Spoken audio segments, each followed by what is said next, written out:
عليكم ورحمة الله وبركاته. الحمد لله رب العالمين والصلاة والسلام على سيد المرسلين محمد وعلى آله وأصحابه وأزواجه وأهل بيته وسلم تسليما كثيرا كثيرا. أما بعد، قال الله عز وجل في كتابه الباقي إلى يوم القرار: أعوذ بالله من الشيطان الرجيم، بسم الله الرحمن الرحيم: وآتاكم من كل ما سألتموه وإن تعدوا نعمة الله لا تحصوها إن الإنسان لظلوم كفار. صدق الله العظيم. سامنے بیٹھے ہوئے قابل احترام بزرگوں اور دینی اور ایمانی بھائیوں اور نوجوان دوستوں، آج جمعے کا دن ہے اور مبارک دن ہے. حدیث شریف کے اندر اس دن کے بارے میں یوں کہا گیا: یوم الجمعہ سید الایام. جمعے کا دن تمام دنوں کا سردار ہے اور جمعے کا دن تمام مسلمانوں کے لیے عید کا دن ہے. اس لیے آپ کو ہمیں چاہیے کہ ہم اس دن میں خوشی کا اظہار کریں، اور خوشی کا اظہار نئے کپڑے پہن کر، خوشبو لگا کر، مسجد میں جلدی پہنچ کر ہوتا ہے. آج میری تقریر کا عنوان جو ہے وہ یہ ہے کہ اللہ نے ایک انسان کو اس دنیا میں کتنی نعمتیں عطا فرمائی اور روزانہ کتنی نعمتوں کا وہ استعمال کر رہا ہے، لیکن ان ساری نعمتوں کے بدلے وہ اللہ تعالیٰ کا کتنا احسان مانتا ہے، کتنا شکر ادا کرتا ہے، رب کے سامنے کتنا روتا ہے، گڑ گڑاتا ہے، رب سے کتنی معافی مانگتا ہے. آج یہ سارے سوالات ہمارے سامنے آئیں گے. اللہ تعالیٰ نے قرآن کریم میں فرمایا: وَآتَاكُم مِّن كُلِّ مَا سَأَلْتُمُوهُ. اے دنیا کے انسانوں، ہم نے تم کو ہر وہ چیز عطا فرمائی جو تم نے مانگی، بلکہ وہ بھی دیا جو تم نے مانگا نہیں تھا. نمبر 1، تمہیں انسان بنایا، جانور نہیں بنایا. اللہ نے تمہیں عقل دی. وہ چاہتا تو شیر بھی بنا سکتا تھا، وہ چاہتا تو بیل یا گائے یا بھینس یا بکری بھی بنا سکتا تھا، لیکن رب العالمین نے آپ کو اور ہمیں انسان بنایا، اشرف المخلوقات بنایا. پہلا انعام انسان بنایا. کتنی مخلوق ہے دنیا میں، کوئی کیڑے کی شکل میں، کوئی مکوڑے کی شکل میں، کوئی جانور کی شکل میں، کوئی پرندے کی شکل میں اور کوئی درندے کی شکل میں، لیکن رب پر قربان جائیے، آپ نے اور ہم نے پیدا ہونے سے پہلے اللہ کے سامنے پرچہ نہیں لکھا تھا اور نہ یوں کہا تھا: اے میرے رب، میں پیدا ہونے والا ہوں اور چند دن رہ گئے ہیں میری ولادت کے، مجھے انسان بنانا، جانور مت بنانا. ہم نے نہیں کہا. اللہ نے بغیر مانگے ہمیں انسان بنایا، لیکن انسان بنانے کے ساتھ ساتھ دوسرے انعام یہ دیا: انسان تو کافر بھی ہے، انسان تو یہودی بھی ہے، انسان تو عیسائی بھی ہے، انسان تو آتش پرست بھی ہے، اور انسان تو وہ لوگ بھی ہے جو کہ غیروں کے سامنے پیشانیاں جھکا رہے. اللہ نے فرمایا: ہم تمہیں ایک انعام اور دیں گے، اور وہ انعام کیا ہوگا؟ ہم تمہیں انسان کے ساتھ ساتھ مسلمان بھی بنائیں گے. اور رب نے آپ کو اور ہمیں انسان کے ساتھ ساتھ مسلمان بھی بنایا. یہ دو انعام ہو گئے. لیکن جس وقت ہم ماں کے پیٹ سے پیدا ہوئے، ہم کچھ بھی نہیں جانتے تھے. قرآن نے یوں کہا: وَاللَّهُ أَخْرَجَكُم مِّن بُطُونِ أُمَّهَاتِكُمْ لَا تَعْلَمُونَ شَيْئًا. اے لوگوں، تم کو تمہاری ماں کے پیٹوں سے ہم نے اس حال میں پیدا کیا کہ تم کچھ بھی نہیں جانتے تھے. وَجَعَلَ لَكُمُ السَّمْعَ، اس نے تمہارے کان بنائے، وَالْأَبْصَارَ، اس نے تمہاری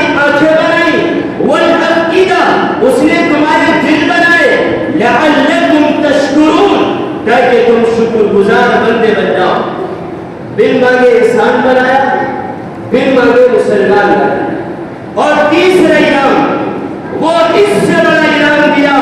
تیسرا انعام یہ دیا کہ تم انسان بھی ہو اور تم مسلمان بھی ہو، اور تیسرا انعام یہ کہ ہم نے تم کو سب سے بہترین امت یعنی محمد کی امت میں پیدا فرمایا. اس امت کے بارے میں بعض انبیاء کرام سے روایات موجود ہیں. حضرت عیسیٰ علیہ السلام نے تمنا کی، اے میرے رب، میرا دل چاہتا ہے کہ میں امت محمدیہ میں پیدا ہوتا. اللہ نے فرمایا کوئی بات نہیں، ہم تمہیں زندہ اٹھائیں گے. حضرت عیسیٰ علیہ السلام کو زمین سے زندہ اٹھایا گیا، پہلے آسمان پھر دوسرے اور تیسرے. یقین جانیے ان کو موت نہیں آئی بلکہ زندہ اٹھا لیا گیا، اور آج بھی وہ آسمان پر زندہ ہے. اور رب نے فرمایا ہم قیامت کے قریب تمہیں نیچے اتاریں گے اور زندہ نیچے اترو گے، اور اس کے بعد تم اپنے ہاتھ سے دجال کو قتل کرو گے، اور اس کے بعد تمہاری حکومت ہوگی، اور اس کے بعد تمہیں موت آئے گی. تمہاری تمنا بھی پوری ہو گئی کہ تم محمد کی امت میں آ گئے. نبیوں نے تمنا اس بات کی تھی. پہلا انعام انسان بنایا، دوسرا انعام مسلمان بنایا، اور تیسرا انعام محمد صلی اللہ علیہ وسلم کی امت میں پیدا فرمایا. قربان جائیں اس دین پر چوتھا انعام بھی ملا، لیکن وہ انعام اس گاؤں کو ملا ہے، آس پاس کے گاؤں کو نہیں ملا. وہ انعام یہ ملا کہ ہم نے تم کو صحیح عقیدے والا بنایا. تم ذاتوں کے سامنے سجدہ نہیں کرتے، تم پیپل کے سامنے نہیں جھکتے، تم ندیوں کے سامنے اپنے سر کو نہیں جھکاتے، تم غیروں کو نہیں مانتے، تم تو رب کو مانتے ہو، خدا کو مانتے ہو، اللہ کو مانتے ہو. آج انسانوں تمہیں رب نے 4 انعام دیے ہیں. پہلے انسان بنایا، جانور نہیں. دوسرا مسلمان بنایا، ہندو یا عیسائی یا عابد پرست نہیں. اور تیسرا امت میں پیدا فرمایا، عیسیٰ کی امت میں نہیں، یا موسیٰ کی امت میں نہیں، یا ابراہیم کی امت میں نہیں. اور چوتھا انعام یہ دیا کہ آپ کو صحیح عقیدے والا بنایا. آپ دارالعلوم دیوبند سے منسلک ہیں اور اس سے استناد کرتے ہیں. آپ جانتے ہیں کہ دارالعلوم دیوبند کا فتویٰ موجود ہے کتابوں میں، نیٹ پر، فیس بک پر، کہ کوئی بھی آدمی اللہ کے علاوہ کسی غیر کو سجدہ نہیں کر سکتا. یہ بہت بڑا انعام تھا، بہت بڑا انعام تھا. ورنہ اگر ہم انسان ہوتے، مسلمان بھی ہوتے، امت میں پیدا بھی ہوتے، اور یہ پیشانی کسی بت کے سامنے یا کسی زیارت کے سامنے یا کسی مزار پر جھکتی، ہماری نمازیں خراب ہو جاتی، ہمارے روزے بیکار ہو جاتے، ہماری حج کا ثواب ہمیں نہیں ملتا. لیکن رب نے یہ انعام بھی ہمیں دیا. 4 انعام ملے ہیں، اس کونے سے لے کر اس کونے تک، اور وہاں سے وہاں تک ہر ایک کے پاس یہ 4 انعام ہیں. میں سوال کرتا ہوں، ذرا مسلمانوں بتاؤ، ان 4 انعام کے بدلے تم نے رب کو کیا دیا، اللہ کو کیا دیا؟ کتنی بار تہجد پڑھی، کتنی بار شکرانے کی نماز پڑھی، کتنی بار شراب پڑھی، اور کتنی مرتبہ رب کے سامنے ہاتھ اٹھا کر ہم نے آنکھوں سے آنسو نکالے، اور کتنی بار کہا اے میرے رب تو نے انسان بنایا تھا، مسلمان بنایا، امت میں پیدا فرمایا، صحیح عقیدہ دیا، لیکن میں ایک دن بھی تیرے سامنے نہیں جھکا. اس لیے ہمیں اور آپ کو چاہیے کہ پہلا کام ہمیں یہ کرنا ہے کہ 5 وقت کی نماز کسی حال میں ہم سے نہ چھوٹے. اگر ہم 5 وقت کی نماز ادا کریں گے، رب کا احسان نہیں پورا ہو سکتا اور اس کا شکریہ ادا نہیں ہو سکتا، لیکن ہمیں امید ہوگی کہ 5 وقت کی نماز اگر پڑھ کے گئے اور قبر میں ممکن نہیں آئے اور سوالوں کے جواب دے دیے تو ہماری زندگی کا بیڑا پار ہو جائے. آج کے دور میں صورتحال یہ ہے، کامیاب زندگی کیا ہے؟ اچھے کپڑے، اچھا مکان، شاندار گاڑیاں، شاندار بنگلے، اور بہترین بڑی تنخواہیں، اور ایسے جوتے کا استعمال جو کسی کے پاس نہ ہو. آج بہترین زندگی کس کا نام ہے؟ آج لوگ بھی اسی کو سلام کرتے ہیں. ایک انسان غریب تھا اور نہایت غریب تھا. جب لوگ گزرتے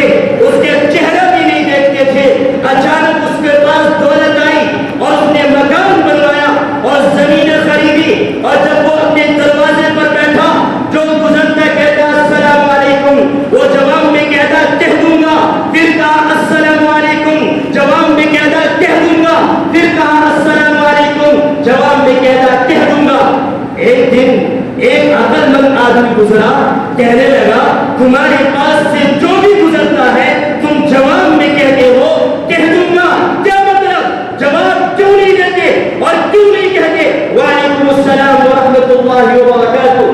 کہنے لگا اگر یہ لوگ مجھے سلام کرتے تو 35 سالہ زندگی میری غریبی میں گزری ہے، 35 سالہ زندگی میری غریبی میں گزری ہے، میرے گھر میں کھانے کو نہیں تھا، میں اسی جگہ بیٹھتا تھا، میرے سامنے کرسی ہوتی تھی اور ایک نہیں سینکڑوں گزرتے تھے، کسی نے مجھے آج تک سلام نہیں کیا، آج کو سلام کیا جا رہا ہے، مجھے نہیں میری دولت کو سلام کیا جا رہا ہے، میرے مقام کو سلام کیا جا رہا ہے، میرے بنگلے اور بلڈنگ کو سلام کیا جا رہا ہے۔ اے مسلمانوں، کہاں گئی ہماری حمیت؟ نبی نے فرمایا تحفظ السلام بینکم، اے لوگوں سلام کو عام کرنا، غریب ملے سلام کرنا، مالدار ملے سلام کرنا، اگر کوئی ایسا انسان ملے جس کے پاس دولت نہیں اس کو بھی سلام کرنا۔ اور آپ نے فرمایا آخری زمانے میں قیامت کی نشانی یہ بھی ہوگی جسے ہم جانیں گے اسے سلام کریں گے اور جسے نہیں جانیں گے اس کو سلام نہیں کریں گے۔ آج وہی دیوار چل پڑا، ابو داؤد شریف کی روایت، نبی اکرم صلی اللہ علیہ وسلم نے فرمایا، سعد بن ابی وقاص کی روایت کرتے ہیں، فرماتے ہیں کہ نبی اکرم صلی اللہ علیہ وسلم ہمارے سامنے تھے، آپ نے فرمایا انی لارجو اللہ سبحانہ وتعالی، مجھے اپنے رب سے امید ہے کہ میرا رب میری اس امت کے لیے دیگر امتوں کے مقابلے میں آدھا دن کی مہلت زیادہ دے گا۔ اس بات کو آگے بڑھانے سے پہلے میں آپ سے بیان کروں، اللہ کے نزدیک دنیا کے 1000 سال ایک دن کے برابر ہے۔ اس وقت قیامت کی بات نہیں کر رہا، اس وقت اللہ کے نزدیک 1000 سال دنیا کے اللہ کے نزدیک ایک دن کے برابر، کتنے؟ ایک دن کے برابر۔ اور قیامت کے دن یہ کیلنڈر بدل جائے گا، وہاں ایک دن 50,000 سال کا ہو۔ آج 1000 دن، 1000 آج جو ہے 1000 دن اللہ تبارک و تعالیٰ کے نزدیک 1000 سال، جو صورتحال بتائی گئی کہ 1000 سال اللہ کے نزدیک ایک دن کے برابر ہے۔ اور نبی فرما رہے میری امت کو اللہ دیگر امتوں کے مقابلے میں آدھا دن کی مہلت زیادہ دے گا۔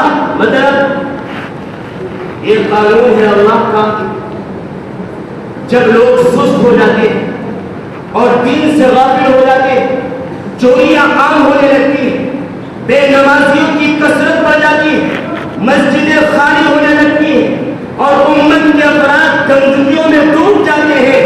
یہ اللہ کا نظام ہے، 1000 سال کے بعد قوم کو چینج کر دیا جاتا ہے، اگر صحیح راستے پر تو چلایا جائے گا، ورنہ ایک سال سب کو ختم کر دیا جائے گا۔ کیا ہوا؟ قوم سمود کے ساتھ کی ہوئی، قوم اتحاد کے ساتھ کی ہوئی۔ اللہ نے فرمایا اور چلنے دو، ہمارے یہاں جو مدت ہے وہ ایک دن کی ہے، یعنی 1000 سال کی۔ 1000 سال تک اگر کوئی قوم اللہ کے خلاف چلے گی اور اس کی اکثریت اللہ کی نافرمان بن جائے گی تو اللہ کی طرف سے آرڈر آئے گا پوری قوم کو ہلاک کر دو، اب میں انہیں دیکھنا نہیں چاہتا۔ لیکن ہمارے نبی کو انتقال کیے ہوئے کتنے دن ہو گئے؟ 1443 چل رہی ہے اور 11 ہجری میں آپ کا انتقال ہوا۔ 11 سال اگر ہم نکالتے ہیں تو 1432 سال، 1432 سال ہمارے نبی صلی اللہ علیہ وسلم کی وفات ہو چکی ہے۔ لیکن ایک طرف کہا جا رہا ہے 1000 سال کے بعد قوم کو ہلاک کر دیا جاتا ہے، ہمیں تو 1432 سال میں یہ کیا مسئلہ؟ مسئلہ یہ ہے، ابو داؤد شریف کی روایت، اللہ کے نبی نے فرمایا اس امت کو دیگر امتوں کے مقابلے میں آدھا دن یعنی 500 سال زیادہ ملیں گے، 500 سال زیادہ ملیں گے۔ اب 1432 سال تو ہو گئے، کتنے بچے؟ 68 سال بچے، 68 سال۔ اور اس میں بھی 61 سال آپ کی زندگی کے اگر وہ نکال دیں ہم، اور 68 سال میں 61 سال اگر نکال دیے جائیں تو 3 اور 4 سال 7 سال بچے ہیں آپ کے اور ہمارے لیے تیار ہونا۔ جو قوموں کو کہا گیا، آپ نے نیٹ تو آپ دیکھ کے چند سال پہلے یہی کے بعد دشمنان اسلام نے کہا سن 2021 میں ہندوستان کو ہندو راشٹر بنا دیا جائے گا، لیکن جب معاملہ نہیں ہوا تو کہا سن 2026 تک۔ اور ذرا تال میل دیکھیے، نبی کی پیشن گوئی بھی ہے، 7 سال بچے ہیں، نمازوں پر آ جاؤ، مسجدوں کو آباد کر لو، ورنہ برما میں جو ہوا وہ ہوگا، ورنہ صورتحال وہ ہوگی کہ نبی کا کلام جھوٹا نہیں ہو سکتا، نبی نے جو کہا وہ سچ ہوگا۔ نبی نے فرمایا آدم کی مہلت ملی تھی اور وہ دن گزرنے والے ہیں۔ 1432 سال نبی کی وفات کو ہو گئے اور 61 سال کی آپ کی زندگی، وہ 7 سال بچے ہیں، تیاری کر لیجئے، ورنہ اگر ہم زنا کرتے رہے، موبائل میں فلمیں دیکھتے رہے اور اپنے گھروں میں بیٹھے رہے، اذان کی آوازیں سنتے رہے اور فجر میں سوتے رہے، وہ دن دور نہیں ہے کہ قتل و غارت گری کا ماحول گرم ہوگا، ہماری ماں اور بہنوں کی عزتیں لوٹی جائیں گی، اور نہ جانے موت کرنے پر آئے یا غیر کرنے پر آئے۔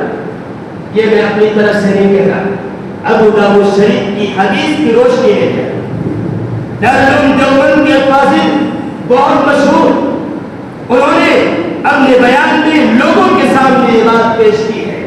بہت ہو چکا گالیاں دیتے ہوئے، بہت زمانہ گزر گیا چوریاں کرتے ہوئے، بہت ہو گیا مسجد سے دور رہتے ہوئے، ذرا آ جاؤ، چند سال کی اور ہوا ہے، چند سال کے بعد جو حالات بدلیں گے یہ پتہ نہیں لگے گا، موت کہاں سے آئی یہ بھی احساس نہیں ہوگا، یہ جہاز کہاں سے آ رہے اور کہاں پر گر رہے، ایک جہاز سے ہزاروں نہیں، لاکھوں نہیں، کروڑوں لوگ مرتے ہیں، اور اس حال میں اگر موت آئے گی اور کلمہ زبان پر نہیں ہوگا، نہ یہ بلڈنگیں کام آئیں گی، نہ یہ مکانات کام آئیں گے، نہ یہ جہاز کام آئیں گے، نہ یہ ریلیں کام آئیں گی، اور نہ بینک بیلنس کام آئے گا۔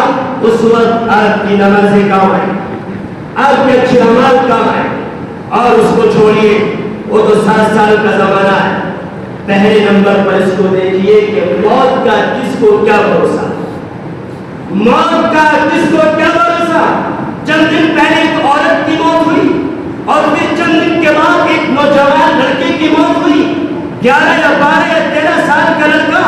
وہ آپ کہیں گے بچہ ہے، بچے کو موت نہیں آتی، اللہ کہتا بچے کو بھی آتی ہے، عورت کو بھی آتی ہے، اور جوان کو بھی آتی ہے، بوڑھے کو بھی آتی ہے۔ یہ موت کسی سے پتہ کر لیا، اور جب آئے گی اس حال میں آئے گی، آنکھیں پھٹی رہ جائیں گی۔ یہ واقعہ میں نے رات بھی بتایا تھا اور پھر دوہرا رہا ہوں۔ حضرت کے ساتھ کے پاس ہمارے نبی تھے اور جان نکلنے والی ہے، آخری ایام چل رہے، آخری لمحات چل رہے ہیں، آپ پاس میں کھڑے، انہوں نے دیکھا اور آنکھوں پر تو اٹھائی، آنکھیں پھٹی رہ گئی، روح نکل کر جانے لگی۔ آپ نے فرمایا ان البصر لیقطع الروح، اے لوگوں یقین جانو انسان کی جو آنکھیں پھٹ جاتی ہے موت کے بعد، وہ اپنی روح کو جاتے ہوئے دیکھتی ہے، کس طرح وہ آسمان پر جا رہی ہے۔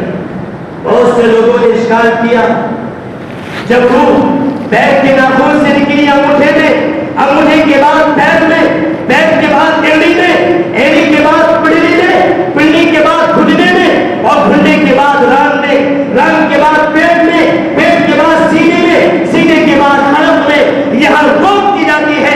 اللہ کا حکم ہوتا ہے اور سب روح کو نکالو، اور جب نکلتی ہے کہ انسان کا منہ پھیل جاتا ہے۔ لوگ کہتے ہیں بدی باندھو چوڑا چل گیا، تمہیں معلوم نہیں ساری روح ایک جھٹکے سے نکلی ہے کہ بدی الگ ہو گئی، اور انسان اپنی آنکھوں سے دیکھتا۔ لوگوں نے اشکال کیا، جب روح آنکھوں کی نکل گئی تو آنکھوں سے کیسے دیکھ سکتا ہے؟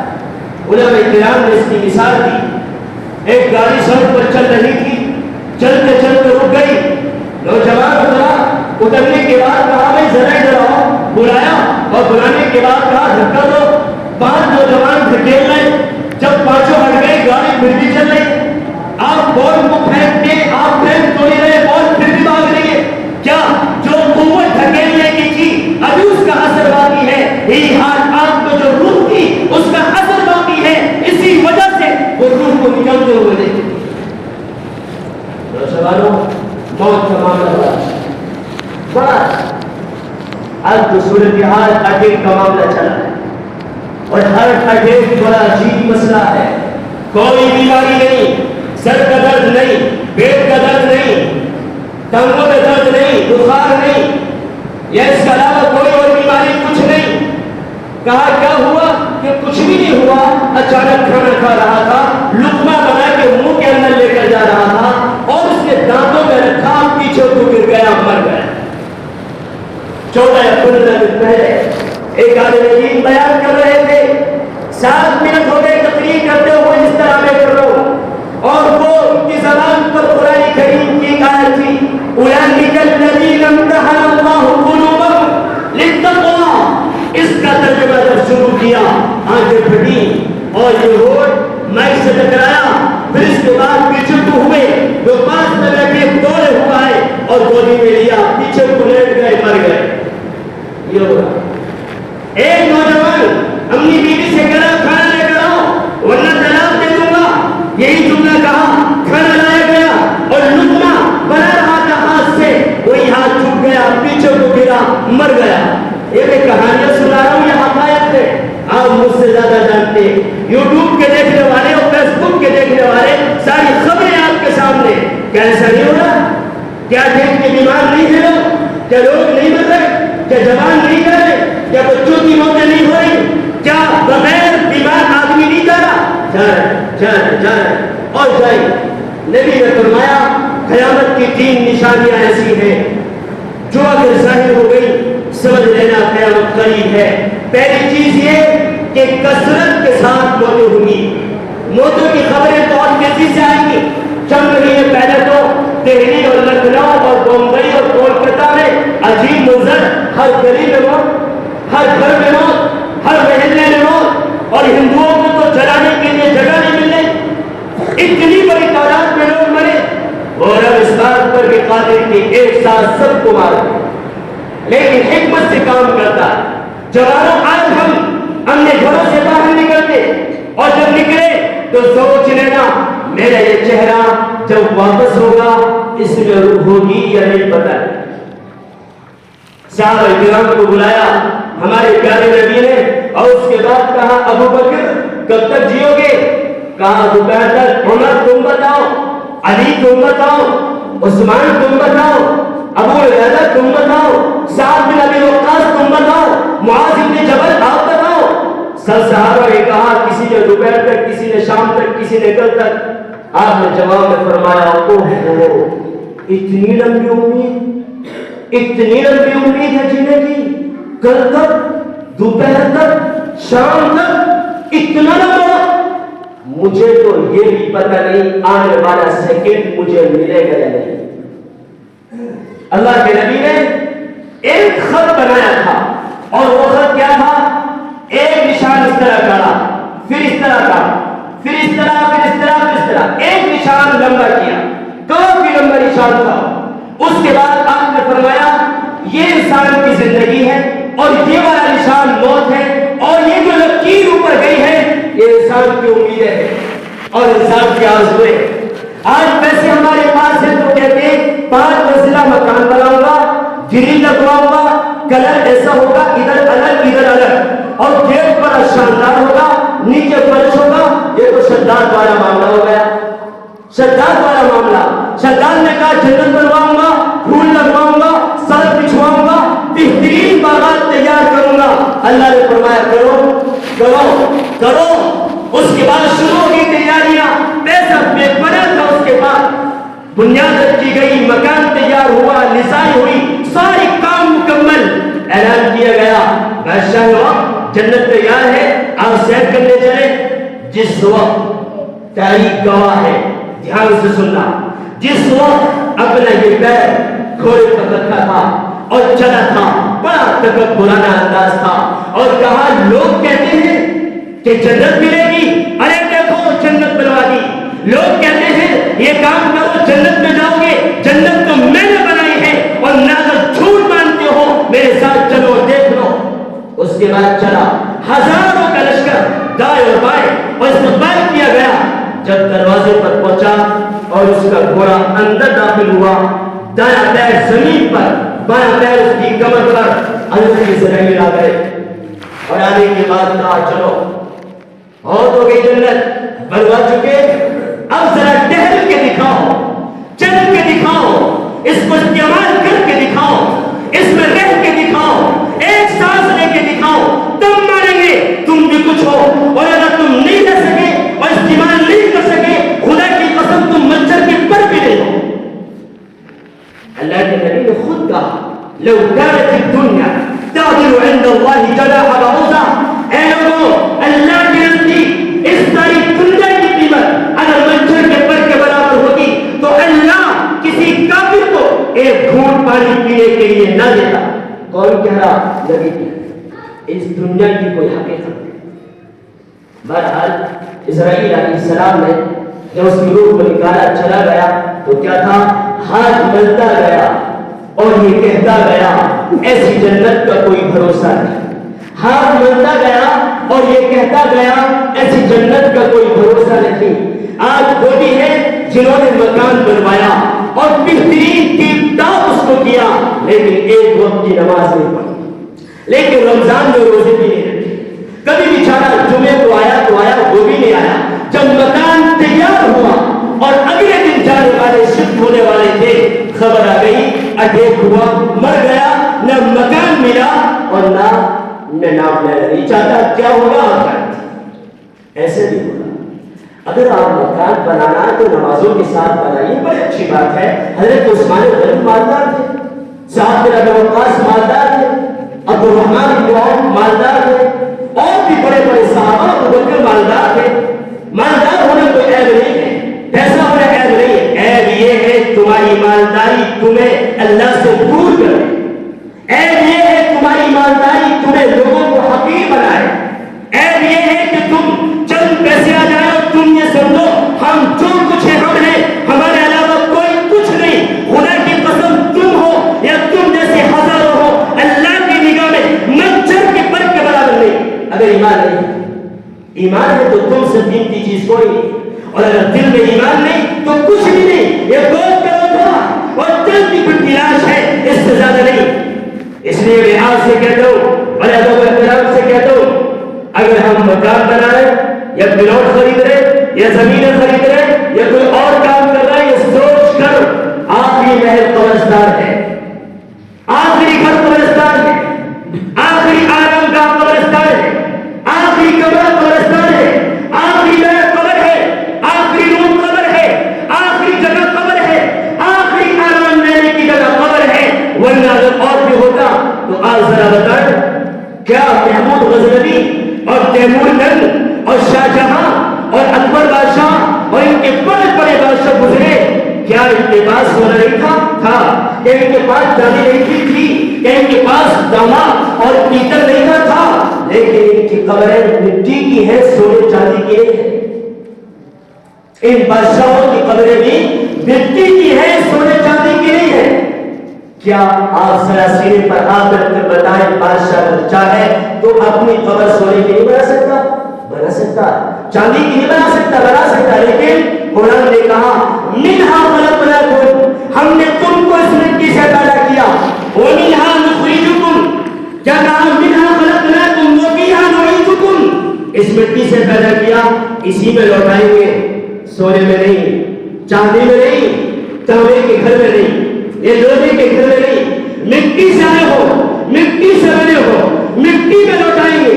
اور یہ بھی یاد رکھنا وَمِنْهَا نُخْرِجُكُمْ تَارَةً أُخْرَىٰ، کل قیامت کے دن اسی مٹی سے تمہیں اٹھایا جائے. حل تو یہ ہے، مٹی سے آئے، مٹی میں جانا ہے اور مٹی سے اٹھنا ہے. ہماری جب حقیقت مٹی ہے تو تکبر اس بات کا. اس لیے میں آپ سے گزارش کرتا ہوں آخر میں کہ خصوصاً اس بات کا اہتمام کریں اور بار بار اس بات کا اہتمام کریں کچھ بھی ہو جائے 5 وقت کی نماز ہماری نہ چھوٹے. قرآن کی آیت ہے, ترجمہ کر کے بعد ختم کرتا ہوں. قرآن کریم میں کہا گیا ما سلککم فی سقر. جب جنتی جنت میں چلے جائیں گے اور جہنمی جہنم میں, تو اہل جنت جہنم والوں سے پوچھیں گے تم جہنم میں کیوں آئے؟ وہ جواب ہی کہیں گے 4 کاموں کی وجہ سے. 4 کیا ہے؟ ما سلککم فی سقر قالوا لم نک من المصلین. نمبر 1 نماز نہیں پڑھتے تھے. پہلا قرآن کا ترجمہ کر رہا ہوں, اپنی بات نہیں ہے میری, قرآن کا ترجمہ کر رہا ہوں. جب پوچھا جائے گا جہنم میں کیوں آئے, جواب میں کہیں گے نماز نہیں پڑھتے تھے. دوسرا کہیں گے کہ ہم مسکینوں کو کھانا نہیں کھلاتے تھے. اور تیسرا کہیں گے کہ چوراہوں پر راستوں پر لوگ بکواس کرتے تھے, آخرت کے بارے میں شک کی باتیں کرتے تھے, ہم بھی ہاں ہاں ہاں اس طرح کر دیا کرتے تھے, اس وجہ سے. اور چوتھی بات وَكُنَّا نُكَذِّبُ بِيَوْمِ الدِّينِ, ہم قیامت کے بارے میں, قیامت کے دن کو جھٹلاتے تھے. لیکن میں اپنے بھائیوں کے بارے میں کہوں گا قیامت کے بارے میں شک کرتے تھے, شک کرتے تھے. آج آپ کو مجھے شک ہے کہ پتہ نہیں موت کے بعد کچھ ہوگا یا نہیں. اور جس انسان کو شک ہوگا بال کے برابر, ممبر سے کہہ رہا ہوں, وہ مسلمان نہیں ہے. جسے قبر کے بارے میں, موت کے بارے میں, میدان محشر کے بارے میں, جنت یا جہنم کے بارے میں بال کے برابر شک ہے, بال کے برابر شک ہے, وہ مسلمان نہیں ہے, وہ مومن نہیں ہے. آج سے اپنے شک کو دور کریں, پھر دیکھیں نماز پڑھنے میں مزہ آئے گا. اللہ عمل کی توفیق نصیب فرمائے. وما علینا الا البلاغ.